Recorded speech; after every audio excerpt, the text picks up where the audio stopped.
have you here with us today. Very glad to have you here with us today as we talk about in this particular salon the pandemic, media messaging, power and fear. Let's discuss it. Let's really discuss it. Delve into these topics. So, welcome you and thank you for attending today. My name is Amina Humphrey. I am your host. I am on the steering committee for the Critical Media Literacy Conference of the Americas, and I'm also the organizer for the Art, Race, and Social Justice Salons. I want to say to you, thank you again for showing up and participating in this conference. It is a free virtual conference with all of us coming together, especially us behind the scenes, for the last year, dedicating our time and volunteering to put this conference together. So we're talking about hundreds of hours over the last year of putting this together. So we're so glad that it's manifested and that you are here with us today. I want you also to think about our social media handles and following and sharing about us on Facebook, Instagram, Twitter, and LinkedIn at CMLCA #4 all. So if you could share that hashtag on your social media handles. Also, if you decide to invite people, please make sure that they register. Here's some updates and important documents. And just know anyone that you invite from your community network, they have to register first. And then also additional information is located in the program. And so, yeah, this is important information for you as well as to share with your network. Just to give you some additional information about salons, as well as about these sessions. I want you to know that this session is being recorded. If you are under the age of 18 or prefer not to be recorded, please turn off your video and remove your name in order to be anonymous. If a problem occurs and with Zoom, and it has, please first try to re-enter the Zoom room. And if that doesn't work, go to the lobby on the visual schedule of the conference labeled Help. And someone will be there to help you.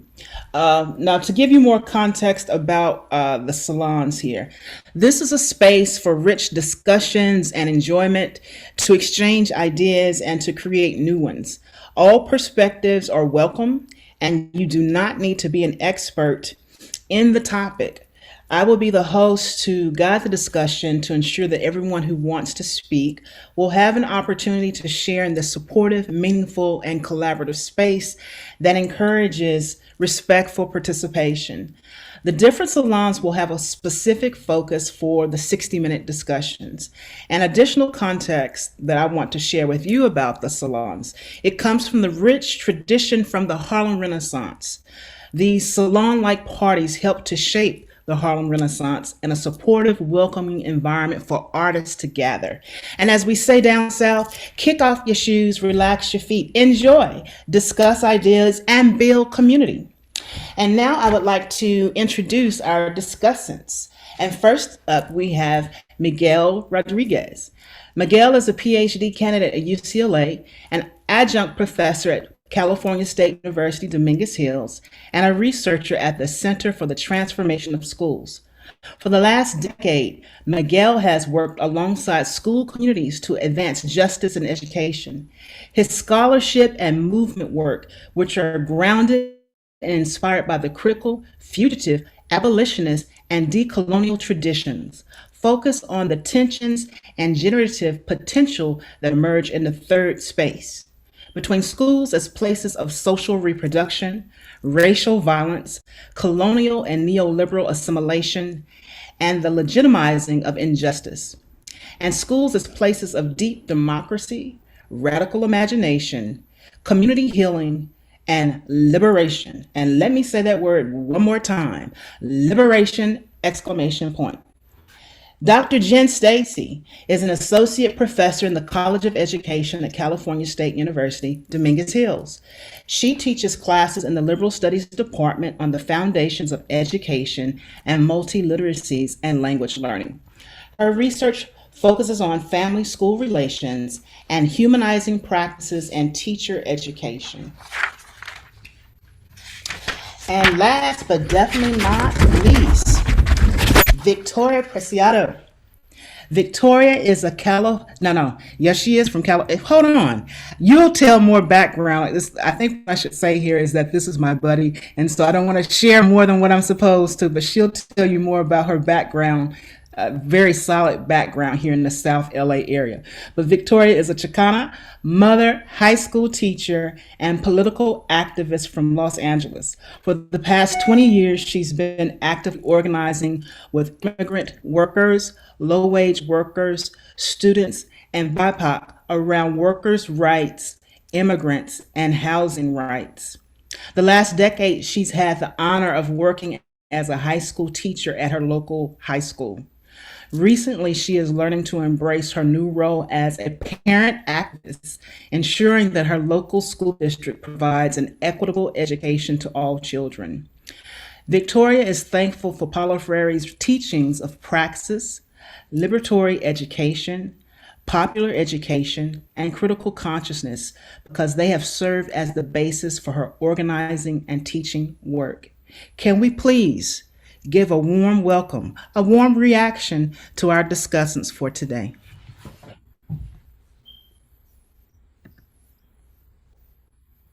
And I turn to Jen and Miguel. Good morning, everyone. We are honored to be here with you all, and we're excited for the discussion that is going to happen this morning. So we'll get you started with a talk about our topic, which stems from a paper that we hope will become published soon that we can share with all of you. But you'll get the Reader's Digest version today, I suppose. So the topic of our talk is called a Reconfigured Panopticon, COVID-19 Virtual Schooling and Regulation of Our Homes. And we're really thinking about, the concept of oppression and liberation and all of the things that Freire kind of digests, right, for us as folks interested in education and thinking about how schools can be places of oppression and of liberation. So we're going to talk a little bit about that first piece right now, and how schools have extended like their colonial oppressive approaches during the COVID-19 pandemic. So when we were thinking back about what was happening in March 2020, right, there was a fury, right? Many of us were involved in this, a fury of figuring out what to do with schools, right? So once COVID-19 was declared a pandemic and schools decided to close as one effort, right, to stop the spread of the virus, most of us worked really hard, right, to think about how can we make schooling happen in people's homes. But very few people stopped to question if we should. And I guess I should emphasize very few people in very powerful roles, right? Those who were making these decisions, who were, involved in deciding what was going to happen. So we didn't really stop to question if we should. And I want you to think about that as we talk to you this morning about this idea. And so as we were watching schools kind of unfold, we started to see what we call the semiotic infrastructure of schools, right? It was like splayed out in front of us. Everyone in this nation and across the world was like kind of watching, right? Like, oh my gosh, this is how school works. This is how school operates. And if you've ever heard anything about schools resembling prisons, likely you are familiar to some degree with Michel Foucault's work on Discipline and Punish. So Michel Foucault wrote this book, I don't know if you can see it, called Discipline and Punish, that kind of makes us think about how schools work as an institution, much like prison complex, in a way to control the body so as to control the mind, right? And part of his philosophy is this notion of the panopticon. So the panopticon comes from Jeremy Bentham's original philosophical work, where he was imagining prison system and institution system, right? Let's use that word institution here, that made it so that prisoners felt like they were being watched all of the time. So you see this image on the screen here, where the prison and the prison cells is arranged as like a circle.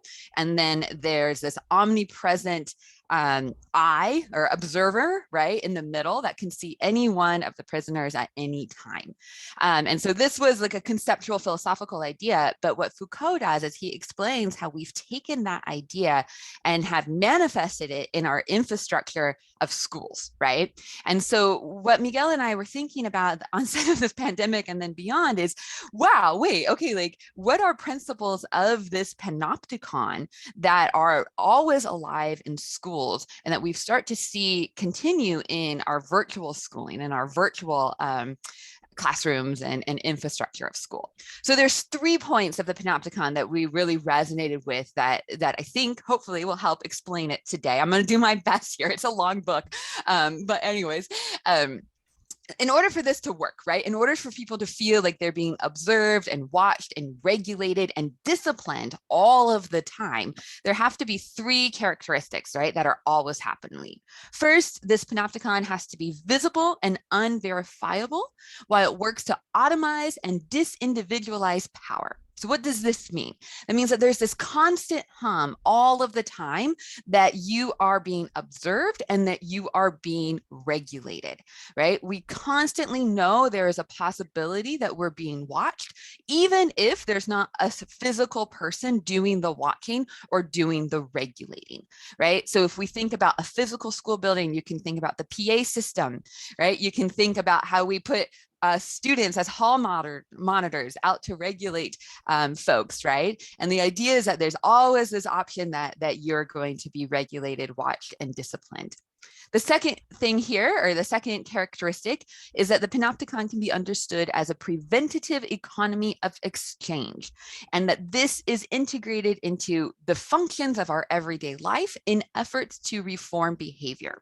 The important thing here, right, is to think about the things that we do every day that are regulated and go unquestioned, so much that they become this common sense, right? This notion of, I'm borrowing Gramsci here, hegemonic common sense. So this idea, right, when you go into a school, if you've ever seen kids just like line up in a line, right? We work in kindergarten, we work really hard to teach kids how to line up in a line and walk single file down the hallway. We never question that. Right? Why don't we do that? Right? Why do we regulate them in such a way? Why do we discipline them if they don't walk quietly in the hallway? So this just becomes a function of school. We expect students to line up and to walk down the hallway. And we can also see this in our in the content that we teach, right? This idea that content should be standardized, students should be evaluated according to those standards, and they should be punished, right, accordingly. The big point here, right, though, this third point is that doing all of this is a way to amplify power and to strengthen social forces. People start to internalize these ideologies that are behind this power, and they start to reinforce them on their own. So students leave school thinking, well, I didn't pass the standardized test, so therefore I'm not smart. Right?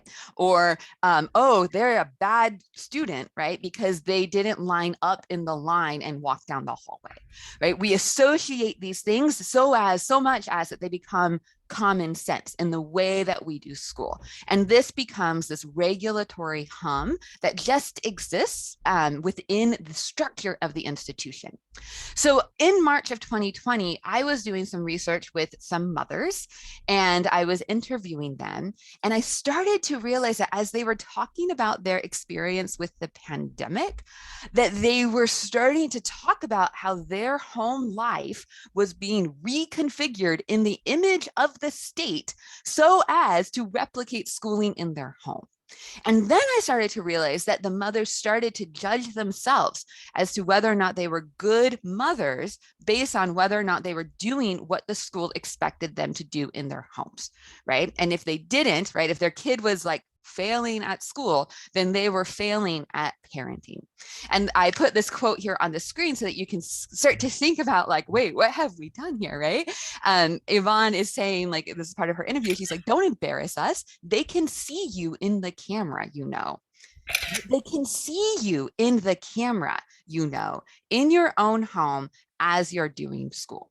So as we started to kind of think about the gravitas of this data that we were collecting about these mothers, we started to really wonder, what have we done? Yeah, and it's interesting how I showed up, or how I guess came to this paper. It was, I heard Jen speak about this, and I've been thinking about this, and we started to think of how crises are often sort of like the best opportunity for power to weave itself into the restructuring of the world, to really consolidate sort of like its legitimacy, and to further like advance a lot of its logics and its purpose. So as we were sort of thinking about that, no, and using examples like disaster capitalism, or things like austerity politics in Europe and in Greece, for example, that have been very documented, we started to think, okay, so how then, like, what does what theory sort of like is useful in really understanding what is happening, and how has the world been restructured? And I think that one of the things that was most interesting is that once we started to really looking at what was happening and what were some of the logics, we began to question, okay, as this crisis was happening, or as the world was sort of like in a state of emergency, what were some of the priorities that began to sort of like surface, right? Like how was the problem being framed? Who was framing the problem, and how were the solutions, quote unquote, to the problem beginning to be imagined?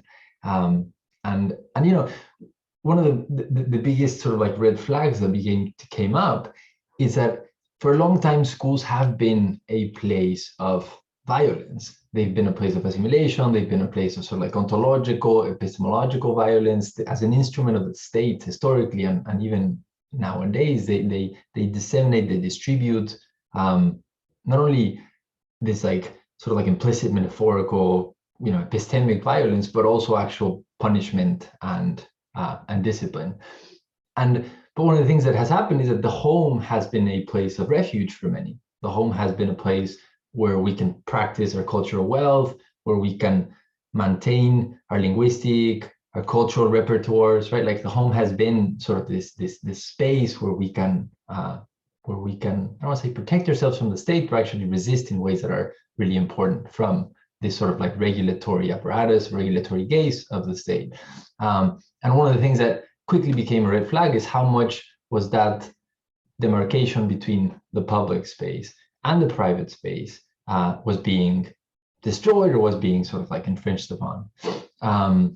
So again, that to us, but part of the again, like one of the problem, one of the biggest sort of like the power is it, because it operates through common sense. These things were happening so quickly, right? And there was no democratic sort of like way of thinking about them, processing them, unpacking them, choosing what was important, and then acting. It all happened so quickly. So at some point, we began to asking not only like, what are we to do, but actually like, what have we done? What has happened? And that's where we began to really think about the Panopticon and this new iteration of the Panopticon as a theoretical sort of offering for us to unpack what was happening. Yeah, and so we like went back to these like principles of the Panopticon, and we were like, okay, so like, what have we done, right? Like, how does this look now? And when we were looking across like some data, some qualitative data that we had been collecting as scholars, but then also looking at our or just like public discourse, right? News articles, social media, stuff that was just out there that was explaining this moment.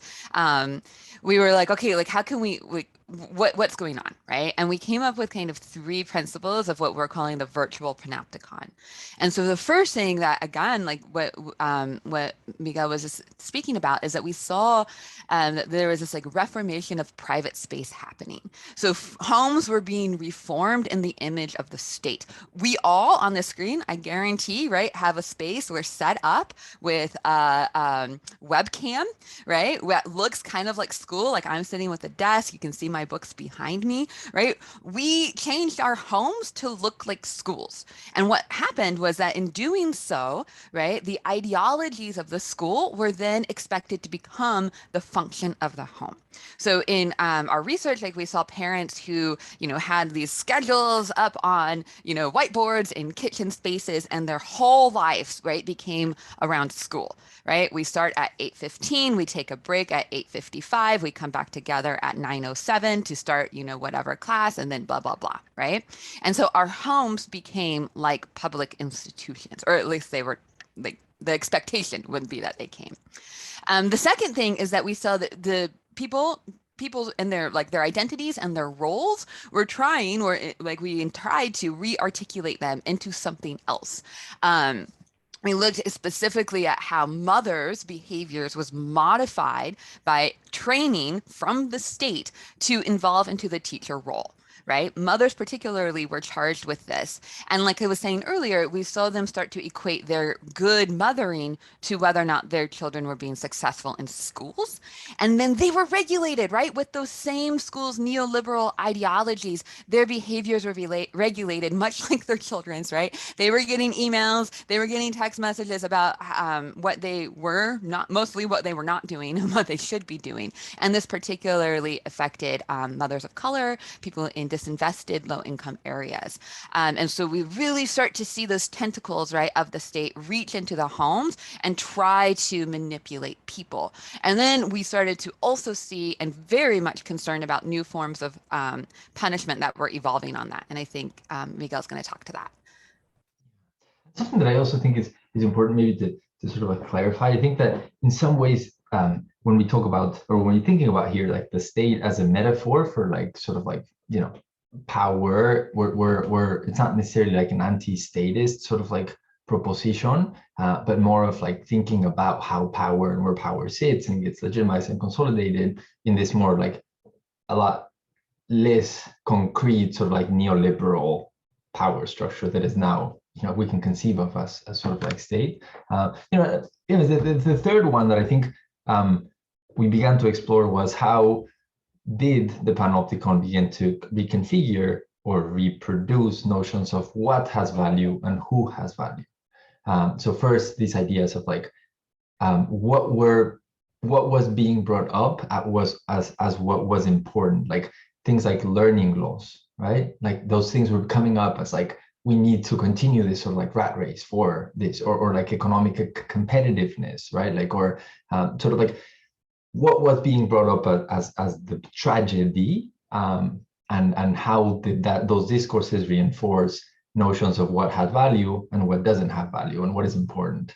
I think also sort of in terms of who, and again, like it's really important also to understand sort of like the racialized and classed and gendered nature of many of these things. And so in thinking about who has value, we began to see these like axiologies, or these like architectures of who got pathologized, who should we worry about, who were the parents who were going to be competent and quote unquote supporting their kids, who was going to suffer, right? Like, and even this sort of like onslaught of things on the news, on Twitter, on social media, of like parents smoking weed in the background, right? Like this sort of like mediatic just this onslaught of public shaming, quote unquote, but of course of who and by who, and how does that support like existing ideologies about who has value, who doesn't have value, who is able to support the kid, who's a responsible parent, etc., etc. And again, going back to the theory of the Panopticon, the theory is set up in a way where the architecture of power happens through a multiplicity of processes. So we were trying to really thinking about this like decentered mechanisms that were further consolidating these sort of like big ideas. And I think most importantly, like who did these ideas serve? And I think also we also used sort of like a little bit of like Robin Kelly's work on like the culture wars, right? And these sort of like wars of representation to also like theoretically think about how there was a war for meanings of sorts, like sort of like happening. And lastly, one thing that we wanted to bring up also is that I think it was also really interesting and important to document, and as we're making this theoretical offering, or as we're proposing the Panopticon as a good way to think about what's happening and what happened and what's happening, I think we're also making this call for critical theorists to think about how people have resisted. So it wasn't only this sort of like passive, this is happening to you all, but we saw also, for example, lots of Black families starting freedom schools, pulling their kids away from school. We saw parents actually witnessing what was happening to their students in school and beginning to resist and to push back. And so I think this has not only bred oppression, but it has also bred resistance that's important to visualize, to capture, to really think about. And so then, of course, like right as we're moving forward and kind of seeing schools reopen, this fall, I think, we're operating within, right, this theorizing framework and some of the things that are coming out of it, the logics, the way we're talking about it, right? This gives us then a tool to maybe think really carefully and critically about forces of oppression, different ideologies, and how they are manifested in where we're at today with education. So thank you all. Thank you so much. Thank you so much, Jen and Miguel. Thank you for that. You are here at the Salon, The Pandemic, Media Messaging, Power and Fear, with the focus on schools. Let's discuss it. Next up, we have Victoria Preciado, Fighting for Our Lives, Mothering and School Activism. Hi, everyone. Good morning. Thank you, Miguel and Jen. So I've been a mother during this madness. And so what you all are speaking about is just so true. I like to consider myself part of the resistance. And my child was penalized for resisting some of that. And maybe I can share a little bit about how that happened. It was beautiful and I was glad to be part of it. So just thank you for your work. I'm going to share my presentation with you all.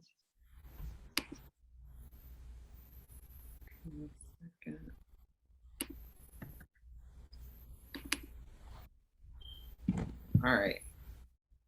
Okay, you can see my screen now. Okay, so Fighting for Our Lives, Mothering and School Activism. So like Amina mentioned, this is a new role for me. And I have a little bit of imposter syndrome when it comes to it, because being a mom is new to me. I've been a teacher and organizer, but being a mom is new. So here I go. All right, so a little bit of background. These are my children. So Victoria is in the middle. She's the one that started school in the middle of a pandemic. This is her first in-person year. She's in kindergarten, and then I have 2-year-old twins, which were a year old when the pandemic started and we were doing virtual learning. So just, I don't know, try to imagine what that was like. And then a little bit of background as to where she's going to school. We live in Inglewood, so she's part of Inglewood Unified. According to their website, 58% Hispanic students, 40% African-American, 85.8 qualify for free and reduced lunch. So it's just working class, a lot of poor folks for the most part. And then City of Inglewood, because we are in a pandemic and this is where she was going to school. When school began, we had high COVID rates compared to kind of neighboring cities. And for elementary school children, no vaccine, right? And we're kind of in that place. So there was just like a lot of anxiety on my behalf just because of schooling. And then you add COVID to it. And so this was her first day of school. I was like, let's see how this goes. And so one thing that helped me with my anxiety was that there was access to weekly free testing at school. It was a mouth swab. And so that kind of helped with my anxiety. Okay, kids are going to get tested. So they're, hopefully preventing an outbreak. And so we started the first week of school. And I guess my question to all of you, I always have Paulo Freire in mind, right? How do we make information accessible to everyone, right? So I get an email. And then I'm like, okay, let's see how the district rolls this out so that we can have our kids be safe. And so I want you just to think about, if you were to run this district, how would you get this information out to parents, considering the demographics? During COVID era, you're kind of limited in terms of your interaction. What would you do? I'll just give you a couple seconds just to think, maybe put it in the chat. How would you get this information out so that parents are signing their kids up to get tested? Okay, so this is what the district did. One email, we got one email. That one email that I saw, that was it. That was it. And oh, door to door, yeah, right. So we got one email, and I was waiting for something else to happen, and it didn't. So the one email, the one email was 23 pages. It was 2 pages of like maybe 8-point font with the little box that talked about registering your child for testing. And it was in Spanish eventually. They did that. And then it was like these 23 pages of how to log into the lab website with your email, blah, blah, blah. So that just made me worry. And of course, come Thursday, I'm writing an email. I came up with a plan to work with the principal and the teacher, and we're gonna do some follow Freddy. We're gonna be on the ground, not door to door, but at least like at school when kids parents pick up their children. And I had this massive plan. I go to my email to send my beautiful plan so I can start working with the adults.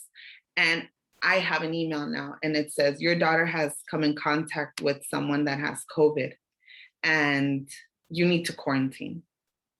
And I get that email, and then I'm like, oh no, no wonder my child had all these symptoms, right? She was lethargic. She had watery eyes. She said her throat hurt. And I'm like, here we go. Here we go. She didn't have COVID.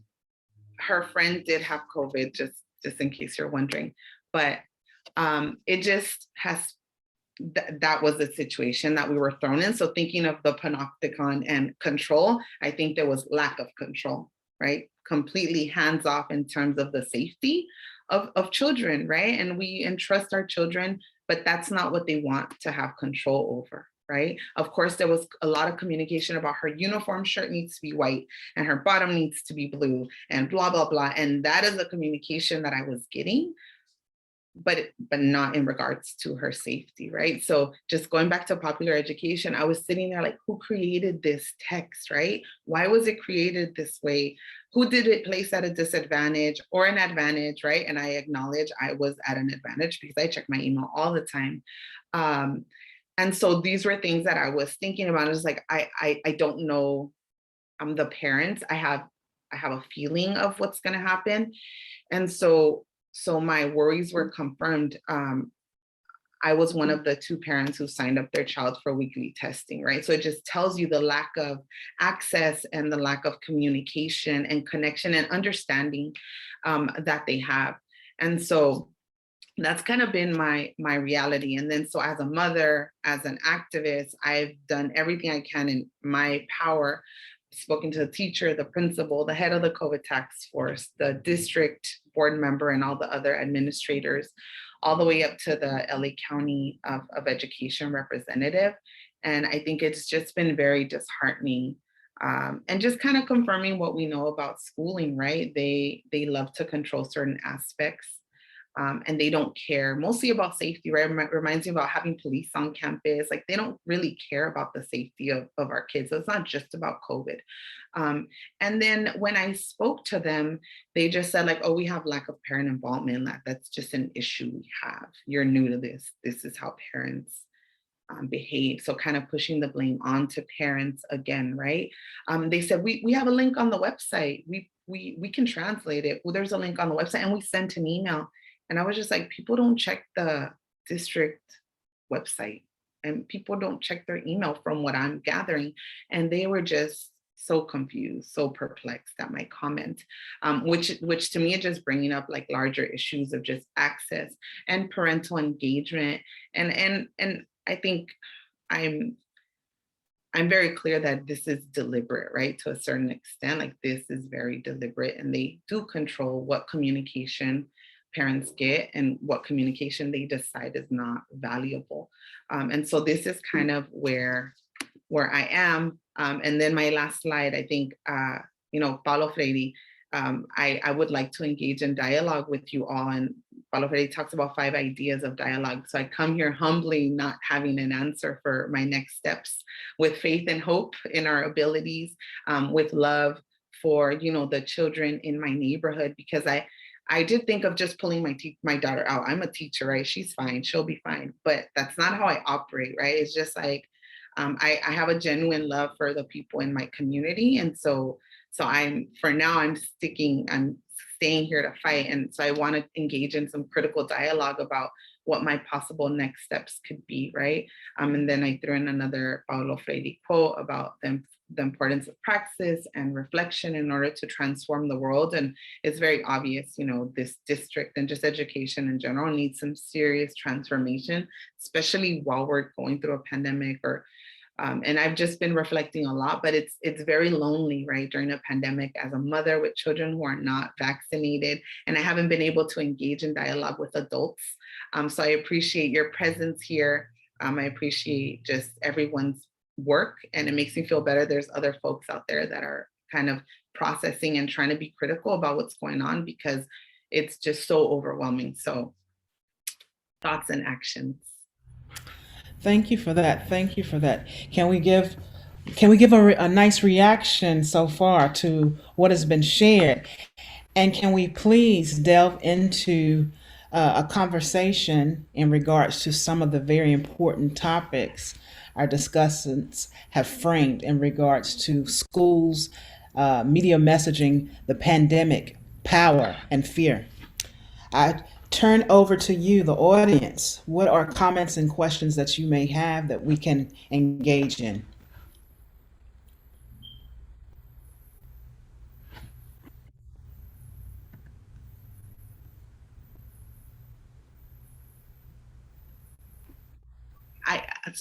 I'd like to speak to a little bit about what Jen and Miguel talked about. So my daughter was in TK, so she was 5 years old when she started virtual learning, and she tested well above first grade level for reading, blah blah blah blah blah.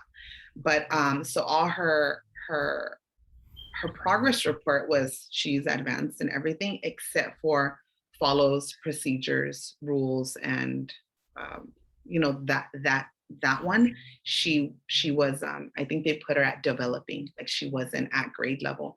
And why was that? Because when it was time for us to have lunch as a family and it didn't align with school lunch, she was eating on camera. When she was just really bored with what was going on, because the teacher talks a lot, right? That's not how kids learn. So it was a lot of the teacher, you know, the empty vessel, here you go, child. My daughter was not having it. She's like, this is boring, I already know. And then I would allow her to turn her camera off. It's okay, mija, you can turn off your camera. And she was like, I can, but she said I couldn't, and nobody else has their camera off. Am I gonna get in trouble? I said, no, it's okay.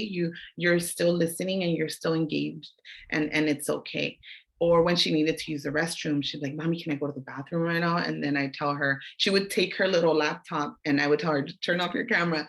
She's like, but is the teacher gonna get mad? So we worked through that. And I would explain why. I think a lot of times schools don't explain why they're doing things. And I explain why. So I think she had a good framework and she didn't feel guilty, because there is a lot of guilt. And so she was penalized. And I think, you know, if she would have stayed at that school, next year's teacher would have seen, oh, Victoria has issues with behavior, right? And what does that do to a new teacher who has this child? Like, that's a behavioral problem, because that's the reality. So she's at a different school and now we have a different set of issues, but I just wanted to kind of attest to that. And yeah, I had twins during this, right? So I was like, they were all in her camera. So just, I couldn't control everything, and I kind of didn't want to control. This was my life, right? But I think there was I had to deal with not being ashamed of my reality of having 1-year-old twins with the 5-year-old, you know, having left my job, just missing being the teacher. So there was a lot of shame that I had to work through, that I'm still working towards. But I you know, I'm just thankful for you all to take the time to research and interview mothers, because I think this has been really difficult, but it's so valuable to document different people's experiences. Yeah, thank you. Oh, can I Thank you so much, Victoria, for sharing your experience. I just, just like in the name of solidarity too, I think a lot of the parents that we spoke with also really pointed to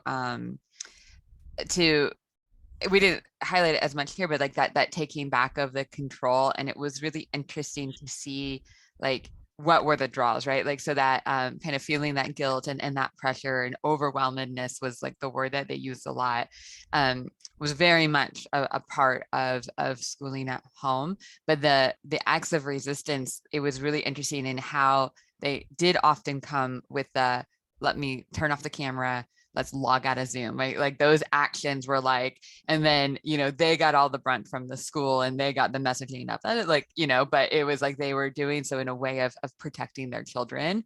And that could be, around behavior, around different academic work, around like lots of different examples came up, but that was like a very strong theme of, I'll turn off the camera, I'll log out of Zoom, we will work on this, right? Like we have the power in our house.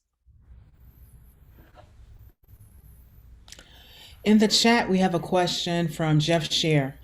How can we use this moment of crisis to transform education in a more progressive and transformative direction? I'll just speak to that quickly, Jeff.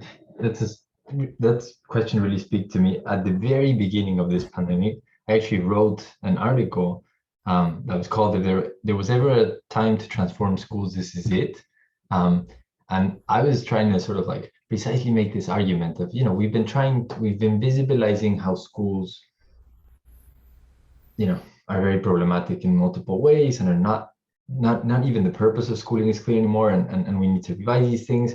And we've been told for years that we can't change schools. And then this happens and schools changed in a week. So that argument is sort of like off, like no longer valid. So I think, so I really resonate with that feeling or that intention. And at the same time, I think that one of the things that has happened to me is that it's also been like a very sobering example of what actually happens in crisis and how power actually transforms schools, but to what purpose and how does that happen? So I think, I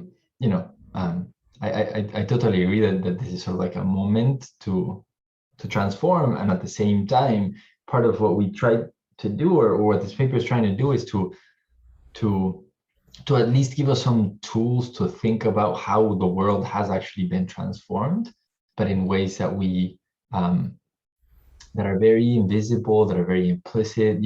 I often think, even to Victoria's point before, I was thinking a lot of like, this is a lesson that's being taught, but what is a lesson that is being learned? Right? Like, what are we taking away as a peoples right now of what has happened in the world, in terms of like what is valuable, what is the intent of us being here, right? Like, everybody's trying to go back to school and scramble to address learning loss, and I always feel like, what has been learned, like, like this year, like, how do we unpack what has happened and make sense as a humanity of what the hell we're doing in this? So, anyways, I think it's an interesting question, because it's almost like, how do we change and transform for the better? And at the same time, like, how have we been changed in ways that might not have been so intentional? I can add just a little thinking to that too. I think one of the things that, this analysis really helped me to see, it's like for me as a graduate student, right, I was, reading a lot of, Foucault and critical theorists, and, have these like big ideas of schooling and let's abolish the system and rebuild it, right, was always my thinking. And as I was like digging back into this and thinking about how people's lives have really been, transformed, reconfigured, the resistance that's come out, I've started to really look at the power and how these forces are come out in like the micro things that I do on a daily basis as an educator that like uphold institutional forces, and really thinking about, okay, wow, right, like how do I really dismantle that, right, in my life, so that in my case, I work with future teachers, right, so like how do I dismantle it with them so that they go out and dismantle it, and we have that ripple effect of change. And that is hard, right? Talking about the big shit and being like let's, you know, blow this shit up, like that's easy, right? Like, I mean, that's an easy stance to take, but working on the micro and, you know, the things I do in my classroom, the things I put in my syllabi, like all of the stuff, right? That's really hard work. And so that's where my thinking has been in these past. And I have a great folks on the screen, right, that I collaborate with in efforts to do that. And that's been the guiding theory has been helpful in working through some of that.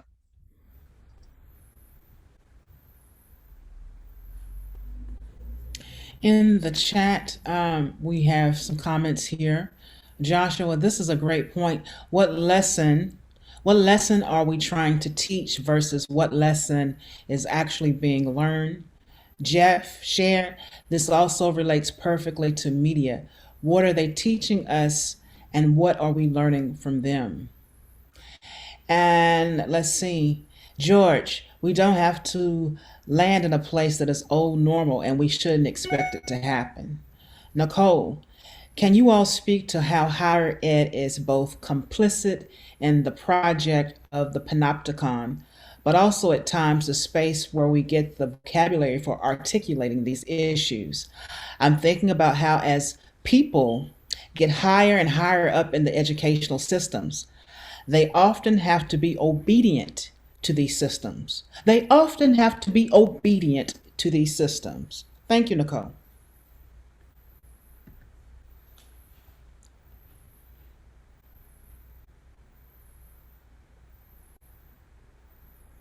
Yeah, I'm sitting here processing that too. My answer is yes. You know, I absolutely agree with what you're saying, because by the time we get to the spaces where we're talking and thinking through these things, we've already been conditioned and indoctrinated, right, to be obedient to the systems. One of the things that I think is helpful is, you know, building in that critical consciousness and that almost like meta awareness, meta critical consciousness in educational spaces, so that like we're aware of, you know, being like products of and like abolitionists within a problematic system. I'm kind of wondering, Miguel, if you want to talk about some of your work that you've done with youth around like doing this before we get to higher education and talking about these issues. Yeah, I think that's I think something that comes to mind to me is that there are brilliant and amazing people that have really, in my opinion, like carved these like paths for us to work in these like fugitivity scenarios, you know, in spaces where we know that the overarching logics and interests are not in line with this broader purpose and cause of liberation. So I think I always, I guess what I really want to say is I'm always kind of like inspired and going back to some of these, like, you know, fugitivity movements and like sort of like, even, I don't know if you'll have seen, but there's a new book about like Carter B. Woodson and sort of like fugitivity pedagogies in sort of like the South or for example, Freire's work or decolonial sort of like studies in South Africa. Like, I think that there's really interesting ways of thinking about how to do this kind of work in higher ed or in other spaces or in schools. Something that I always think about is that to me, and what you're saying about the like giving us vocabulary, I think that's all about like the power of the word. You know, to me, the word has really been a gift, and dialogue and being able to engage with people in dialogue. So, and the project that Jen was talking about is my work is with young people who are incarcerated, and it is a lot around. It's a project called Theorizing Back, and it is about like how can we decenter theorizing so that it becomes a project sort of like of the people, and we are the ones. You know, there's hundreds of books that are written about young people who are incarcerated. There's hundreds of books that are written about push outs and about criminals and about, you know, like all these So anyways, so my question was like, how do we theorize back or speak back to these things and engage in like a public process or dissenter? Anyway, so I think there are ways to do it, but there are lots of contradictions. I think that we have to, as I'm thinking this, I'm applying for jobs, and I'm being very obedient to a lot of things that I very deeply disagree with. So, Thank you for that. Thank you for that. I'm going to turn to the chat. I see several comments. It's hard to break up a system where you've been shaped to conform. I could be wrong, but I think as people get higher and higher up in any system, industry, politics, corporations, they have to be more obedient to those systems. Perhaps the higher you get, the more you are expected to uphold the system. And because you're higher up, you are benefiting more from the system. Thank you all for did you have a comment? Did someone have a comment? Okay. Thank you all for what you are sharing today. I'm more of a listener in these events, so I'm trying to absorb what is being shared today. In my case, I work with adults, as in being a tutor and a mediator, but a lot of what you are saying does happen in meetings I have with them. These are troubled and confusing times to all, so what I try to do most of the time is try to connect. I think a lot about this. Real connection is difficult when you have distance and screens in the process. And then, but we should never give up. Analyze the language and create new language. From the chat. Any thoughts or comments about the chat? So I think the comment about analyze the language and create new language, I think teachers, I'm hearing a lot of conversations about behavior. Kids are not behaving. They're having a lot of issues with behavior now that they're back in school. And I think,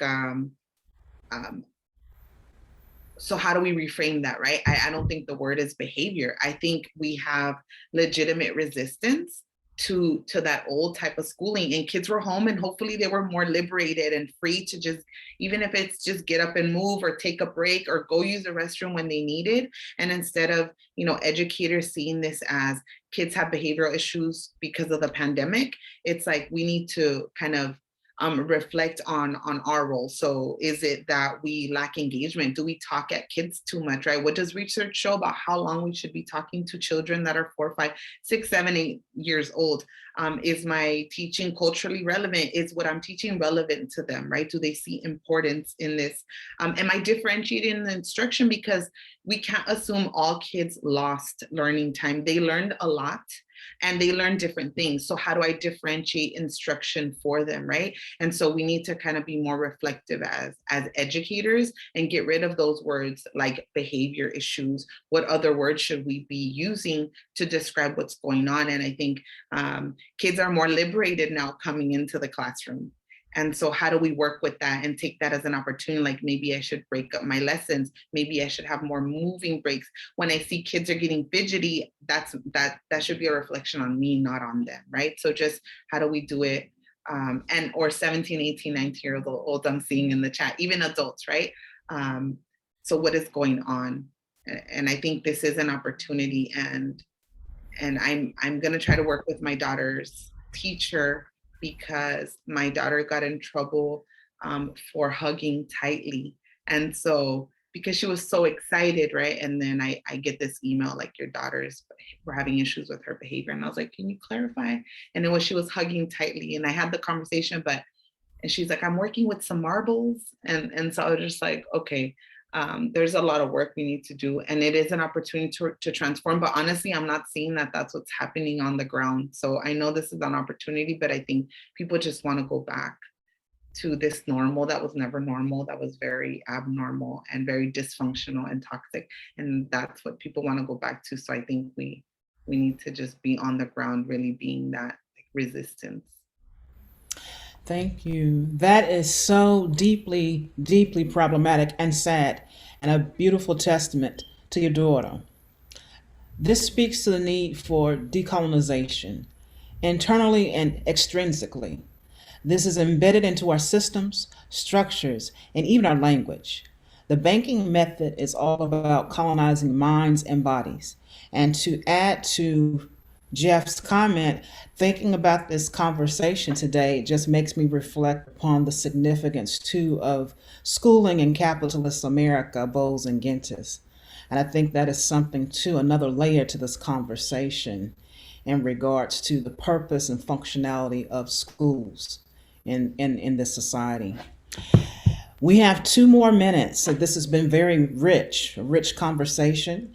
2 more minutes. Any closing comments, closing words as we end by 12 o'clock?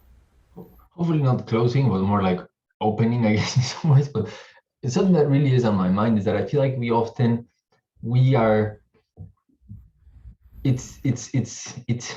sometimes I feel like we're tempted to be critical of the present in ways that disregard what is actually happening in the present to forge a future. And I guess, to me, I think that there's an urgency right now for us all to really actively interrogate what is happening to the world.